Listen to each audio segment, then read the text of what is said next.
जय बद्री केदारनाथ दोस्तों, बहुत बहुत स्वागत है आपका मेरे एक और यूट्यूब वीडियो पे। तो दोस्तों, सबसे पहले तो आप लोगों को मैं ये बताना चाहूँगा कि कल यानी कि बजट आने वाला है, और कल जिन लोगों को नहीं मालूम है उन्हें बता दूँ, कल शनिवार के दिन भी हमारा शेयर बाज़ार खुला रहने वाला है।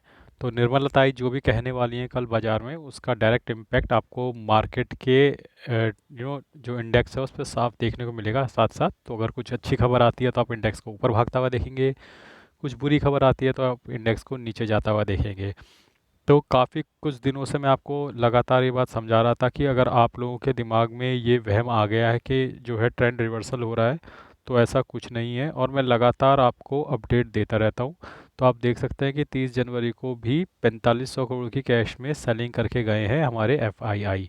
तो एफआईआई का कोई मूड नहीं है सेलिंग रोकने का। ये जो थोड़ी बहुत बाइंग आ रही है, ये बजट के चक्कर में आ रही है, और ये बजट के दिन तक का ही खेल है। उसके बाद आप मंडे से देखना, मार्केट एक अलग ही ट्रेंड पकड़ लेगा। तो ये जो बाइंग आ रही है, ये सिर्फ 4 दिन की चांदनी है, और फिर अंधेरी रात वाली बाइंग आ रही है। और इसके बाद आप देख सकते हो कि हमारे डीआईआई हैं वो लिमिटेड लेवल पे खरीद रहे हैं, सिर्फ लार्ज कैप, और थोड़ा बहुत पीएसयू जो थोड़ा बहुत गेन के लिए वो खरीद रहे होंगे। तो आप देख सकते हो कि ऐसा कोई ट्रेंड रिवर्सल नहीं हुआ है। तो इस ट्रैप में मत फंसना दोस्तों, आप लोग ट्रैप में ना फंसो, इसीलिए मैं लगातार ये चीज़ बार बार बताता रहता हूँ। कई लोग कमेंट सेक्शन में बोलते हैं भैया ये आपने बता तो दिया, क्यों बोर कर रहे हो। देखो भैया, एक लोग को बताना, दो को बताना मेरा फ़र्ज़ है, सबको बताना। तो मैं नहीं चाहता कि आप में से कोई भी ट्रैप हो।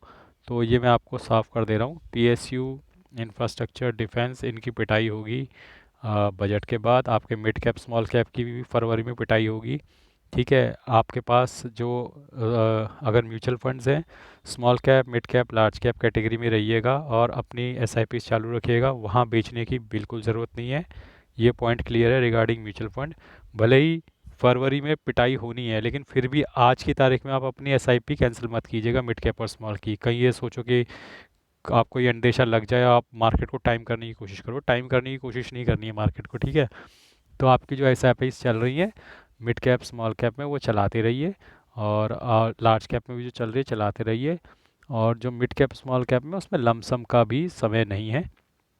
तो लमसम आप कर सकते हैं आफ्टर मिड ऑफ मार्च में आप लमसम कीजिएगा मिड कैप स्मॉल कैप में, लेकिन एसआईपी बंद मत कीजिएगा। हाँ, शेयर्स और जहाँ तक शेयर्स और ईटीएफ ट्रेडिंग की बात है, जो आप स्विंग ट्रेडिंग करते हैं, उसमें याद रखिएगा अगर प्रॉफिट में आ जाते हैं आप लोग, यानी कि कितनी तारीख तक, बजट तक, तो निकल जाइएगा। उसमें फिर रुकने का फ़ायदा नहीं है, क्योंकि उसके बाद वहाँ फ्रेश पिटाई होने वाली है। कोई शेयर्स पड़े हैं आपके पास मिड कैप स्मॉल कैप के, या शेयर्स पड़े हैं पीएसयू के, रेलवे के, डिफेंस के, तो उनमें एक अच्छी पिटाई एक्सपेक्टेड है, अनटिल एंड अनलेस बजट में कुछ ऐसा आ जाए कि बिल्कुल ही तोड़ू फोड़ू हो उस सेक्टर के लिए। तो वो तो मैं नहीं कह सकता, क्योंकि मैं भगवान तो नहीं हूँ, लेकिन मोटा मोटा उस सेक्टरों की पिटाई होनी तो है बजट के बाद। ये तो रही बात अपने एफआई के डेटा की, जिसमें कोई बदलाव नहीं आ रहा। अब आज देख लेते हैं कि आज कौन कौन से इंडेक्स ऊपर हैं। तो आज आई थिंक सारे सारे ही इंडेक्स ऊपर हैं, और इसको अब आई थिंक हमें थोड़ा सा इसको इंटरनेट देना पड़ेगा। लेकिन चलिए तब तक बात करते हैं एक और चीज़ की, जब तक ये पेज लोड होता है। According to recent regulation by SEBI, Securities and Exchange Board of India, finfluencers are generally not allowed to publicly share their personal mutual fund portfolio, as it could be considered as giving investment advice without proper registration, which is prohibited under the new guidelines. This means they cannot directly recommend specific mutual funds or actively manage their portfolio publicly to influence other investment decisions. अब मेरे को सबसे बड़ी confusion तो इसमें ये है कि क्या मैं फिनफ्लुएंसर हूँ। मतलब कमेंट सेक्शन में आप लोग बताइएगा यार, मुझे तो इतना आइडिया भी नहीं है, क्या मैं फिनफ्लुएंसर हूँ, या फिनफ्लुएंसर कौन होते हैं। मतलब मुझे नहीं पता है कौन होते हैं फिनफ्लुएंसर। फिनफ्लुएंसर वो लोग होते हैं जो अपना कोर्सेज बेचते हैं, या फिर मैं भी फिनफ्लुएंसर में काउंट किया जाऊँगा, क्योंकि मुझे तो इतनी ज़्यादा जानकारी है नहीं यार। मैं कोई इतना बड़ा यूट्यूबर तो हूँ नहीं कि मैं इतनी जानकारी लेके बैठा हूँ, या मैं कोई प्रोफेशनल यूट्यूबर तो हूँ नहीं कि इतनी जानकारी मेरे पास हो। तो आप लोग तो काफ़ी यूट्यूब वगैरह देखते रहते हो, तो आप लोगों को मुझे लगता है मुझसे ज़्यादा जानकारी होगी। तो आप में से कोई तजुर्बेकार आदमी अगर मुझे कमेंट सेक्शन में बता सके कि क्या मैं फिनफ्लुएंसर में काउंट होऊंगा, और क्या जो मैं म्यूचुअल फंड पोर्टफोलियो दिखाता हूँ क्या ये गलत है। तो अगर ऐसा है तो हम भी नियमों का पालन करेंगे दोस्तों, और आने वाले समय में फिर अगर मुझे थोड़ा समय लगेगा इस चीज़ों को रिसर्च करने में, क्योंकि मुझे बिल्कुल नहीं पता कि कौन दिखा सकता है पोर्टफोलियो, कौन नहीं दिखा सकता, और अगर मैं दिखाऊंगा तो मुझ पे क्या उसके डिसएडवांटेजेस हो सकते हैं, क्या सेबी मुझ पे भी कनेक्ट कर सकता है, मुझसे कैसे कनेक्ट करेगा सेबी मुझे नहीं पता, यूट्यूब इस पे क्या एक्शन ले सकता है मुझे नहीं पता, क्योंकि काफ़ी लोगों को मैंने देखा है पोर्टफोलियो तो दिखाते हैं कुछ लोग, अधिकतर लोग नहीं दिखाते। फिन इन्फ्लुएंसर में कौन लोग काउंट होते हैं? जो कोर्सेज बेचते हैं वो फिन इन्फ्लुएंसर कहलाते हैं, जो इन फंड हाउसेस के साथ कनेक्टेड होते हैं वो लोग फिन इन्फ्लुएंसर कहलाते हैं, या मेरे जैसा एक साधारण सा इन्वेस्टर जो चुपचाप अपना म्यूचुअल फंड में इन्वेस्ट करता है और अपना पोर्टफोलियो दिखाता है, क्या मैं भी फिन इन्फ्लुएंसर में काउंट होऊंगा? मुझे नहीं पता। तो इन सवालों के जवाब मुझे ढूंढने होंगे, और तब तक जब तक मुझे इन सवालों के जवाब नहीं मिलते मैं थोड़ा कंफ्यूज रहूंगा, और मैं बार बार इस चीज़ के लिए आप लोगों से भी मदद मांगने की कोशिश कर रहा हूँ। तो आइए इस वक्त देख लेते हैं कि आज कौन कौन से इंडेक्स ऊपर हैं।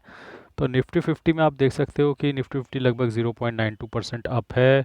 निफ्टी मिड कैप पे नज़र बनाइएगा, मिड कैप 50 जो है 1.52% अप है, मिड कैप 100 1.55% अप है, मिड कैप 150 1.38% है। तो लगभग आप देख सकते हैं कि जो मिड कैप का इंडेक्स है वो लगभग आज 1.5% अप है। वहीं स्मॉल कैप 100 पे नज़र बनाइएगा, 1.81%, स्मॉल कैप 50 1.68%, और स्मॉल कैप 250 लगभग 1.34%। तो एवरेज आउट करके ये भी लगभग 1.5% के ऊपर है। तो आप देख सकते हैं कि मिड कैप और स्मॉल कैप आज दोनों ही 1.5% के ऊपर अप है, और निफ्टी जो है लगभग 1% अप है। तो आज चौतरफा खरीदारी हो रही है, हर सेक्टर में खरीदारी हो रही है, चाहे हर कैटेगरी में खरीदारी हो रही है, सेक्टर तो नहीं बोलूँगा, हर कैटेगरी में खरीदारी होती है, क्योंकि हम तो कैटेगरी में ही डील करते हैं, हम सेक्टर में तो डील करता नहीं हूँ। तो mid cap, small cap, large cap तीनों ही सेक्टरों में, कैटेगरीज में खरीदारी आज देखने को मिल रही है। तो रेस्ट एश्योर ये खरीदारी और ये हरियाली एटलीस्ट कल तक तो जारी रहने वाली है। कल क्या होगा उसके बारे में कोई नहीं जानता। निर्मला ताई कल क्या एक्शन लेने वाली है मैं नहीं बता सकता, और इनफैक्ट आपको बहुत कम लोग ही हिंदुस्तान में ऐसे होंगे जो ये बात बता सकते हैं कि निर्मला ताई क्या करने वाली है कल। तो अगर वो कुछ अच्छे निर्णय ले लेती हैं, कुछ अच्छी चीज़ें करती हैं जिससे हमारे शेयर मार्केट को सपोर्ट मिलता है, तो आप मार्केट को ऊपर जाता हुआ देखोगे, और अगर कुछ गलत चीज़ें, गलत निर्णय ले लेती है उसके बाद आप देखोगे हमारा मार्केट नीचे आता हुआ आपको नज़र आएगा। देखिए दोस्तों, अभी तक मुझे क्लियर तो है नहीं कि पोर्टफोलियो शेयर करना चाहिए नहीं करना चाहिए, तो फ़िलहाल मैं कर रहा हूँ, लेकिन आई थिंक अगर मुझे ऐसा लगता है कि दिस इज़ अगेंस्ट लॉ तो मुझे भी इसे बंद करना पड़ेगा, क्योंकि मैं नहीं चाहता कि मैं कुछ गलत काम करूं, और जो भी सरकारी संस्थाएं हैं और जो भी वो नियम बनाती हैं उन नियमों का पालन करना एक अच्छे देश के नागरिक होने के नाते हम सभी की जिम्मेदारी होती है। तो मैं कोशिश करूंगा कि मैं, जब तक मुझे वो चीज़ें क्लियर नहीं हो जाती तो मैं शायद आगे से ये पोर्टफोलियो दिखाना बंद करूं, लेकिन फ़िलहाल क्योंकि आज मुझे चीज़ें क्लियर नहीं है और मुझे नहीं पता है कि मैं फिन इन्फ्लुएंसर में काउंट होता ही नहीं होता, मैं जस्ट एक मोटा सा मैं आपको दिखा देता हूं कि जो मेरा कल का जो नोशनल गेन है वो 2,751 रुपये का है, जो मेरी इन्वेस्टेड वैल्यू है 27,45,000 है, जो करंट वैल्यू है 25,26,000 है, जो टोटल रिटर्न है वो -2,19,000 बना हुआ है। ठीक उसी तरीके से मैं आपको अपने इंड मनी ऐप के म्यूचुअल फंड पोर्टफोलियो को भी थोड़ा सा दिखा देता हूँ, ताकि आपको ये ना लगे कि मैं बिल्कुल ही नहीं दिखा रहा हूँ। तो आप देख सकते हैं कि जो मेरा म्यूचुअल फंड पोर्टफोलियो है उसमें माय फंड्स के अंदर में चला गया तो 60,000 के करीब मेरा ओवरऑल पोर्टफोलियो है, इन्वेस्टेड वैल्यू 62,000 है, और रिटर्न इसमें -1.67% बना हुआ है। और जो इन्वेस्टेड वैल्यू है, जो जनवरी की एसआईपी है वो 41,05,000 है, और 40,000 पूरी हो चुकी है, अब 1,500 की एसआईपी बची है जो आज कट जाएंगी। और मैं दिखा देता हूँ कौन कौन सी एसआईपी हैं जो 1,500 की आज बची हुई हैं। तो आप देख सकते हैं कि कोटक एमर्जिंग इक्विटी ये आज कट रही है, एडलवाइज मिड कैप ये आज कट रहा है, और आईसीआईसीआई प्रूडेंशियल ब्लू चिप ये आज कट रही है। तो ये 1,500 पूरे होते ही 41,500 का मेरा मंथली का टारगेट पूरा हो जाएगा। और इस पोर्टफोलियो में भी लगातार इन्वेस्टिंग मैं कर रहा हूँ, क्योंकि मैंने आपको बताया था कि एक पोर्टफोलियो जो ग्रो ऐप का है वो मेरी वाइफ के नाम पे है, ये पोर्टफोलियो जो मेरा है इंड मनी ऐप पे ये मेरे नाम पे है। तो मैं कोशिश करूँगा कि दोनों ही पोर्टफोलियो में बराबर अमाउंट रहे, ताकि मैं उसका भरपूर फ़ायदा उठा सकूँ जब मुझे लॉन्ग टर्म कैपिटल गेन पे खेलना होगा। तो आगे जाके दोस्तों मैं हिंदू अनडिवाइडेड फैमिली का भी एक अकाउंट बनाऊंगा, जहाँ पर मैं एक और पैन इशू करवाऊंगा, जल्दी ही मैं उसके बारे में बताकर आपको एक और अकाउंट खुलवाऊंगा। तो उससे ये होगा कि 3 लॉन्ग टर्म कैपिटल गेन का बेनिफिट मैं उठा पाऊंगा, एक अपने अकाउंट पे 1,15,00,000, एक अपनी वाइफ के अकाउंट पे 1,15,00,000, और एक हिंदू अनडिवाइडेड फैमिली का जो मैं पैन जनरेट करूंगा उस अकाउंट पे। तो 1,15,00,000, 1,15,00,000 और 1,15,00,000 ये हो जाएगा 3,75,000, यानी 3,75,000 तक का मुनाफे वाले म्यूचुअल फंड अगर मैं साल में बेचूंगा तो मुझे कोई टैक्स नहीं भरना होगा। तो वो एक बहुत अच्छा कॉम्बो है, उस पर मैं काम करूंगा। और हिंदू अनडिवाइडेड फैमिली के लिए मैं अप्लाई करूंगा। फिर हिंदू अनडिवाइडेड फैमिली का जब एक बार रजिस्ट्रेशन हो जाएगा उसके पैन के लिए मैं अप्लाई करूंगा।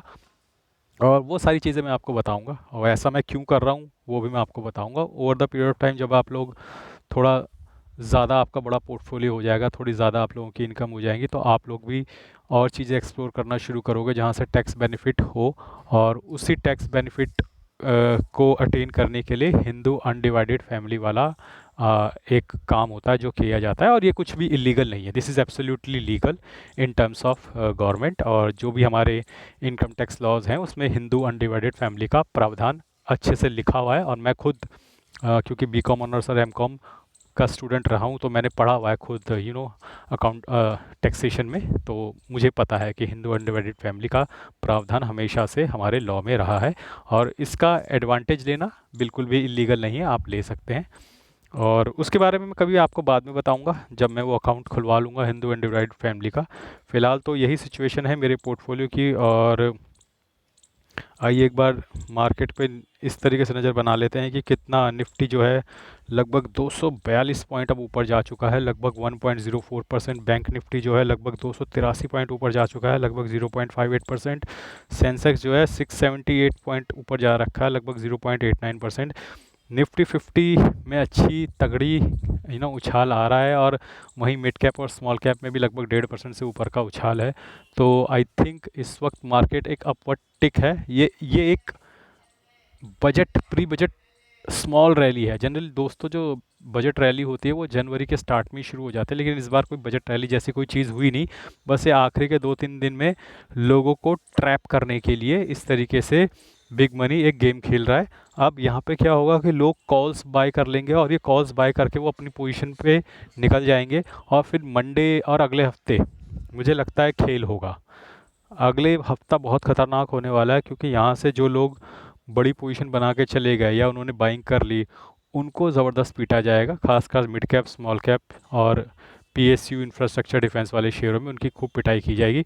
अनटिल एंड अनलेस पीएसयू से रिलेटेड या डिफेंस से रिलेटेड या रेलवे से रिलेटेड कुछ बढ़िया बजट में आ जाए। तो दोस्तों नज़र बनाइए रखिएगा, ट्रैप में मत फंसिएगा। जैसा मैंने बताया वैसा करने की कोशिश कीजिएगा। अगेन मैं आपको बता दूं कि मैं सेबी रजिस्टर्ड एनालिस्ट नहीं हूं, ठीक है। तो आप अपने फाइनेंशियल एडवाइज़र और अपनी बुद्धि से ही कोई भी निर्णय लें, ठीक है। किसी को कॉपी ना करें, मुझे भी ना कॉपी करें, और किसी को भी जो आपको बरगला सकता है, बहला सकता है, उन्हें कॉपी ना करें। और मैं कोई कोर्स वोर्स तो नहीं बेचता हूँ, तो आई डोंट नो मैं फिन इन्फ्लुएंसर कैटेगरी में हूँ या नहीं। लेकिन जैसे ही मुझे ये चीज़ क्लियर हो जाएगी डेफिनेटली उसके अकॉर्डिंग ही मैं आगे वीडियोस बनाऊंगा।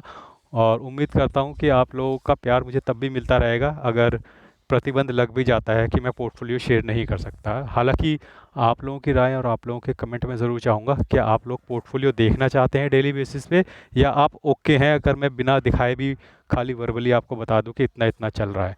तो दोस्तों आज के लिए बस इतना ही। जय बद्री केदार।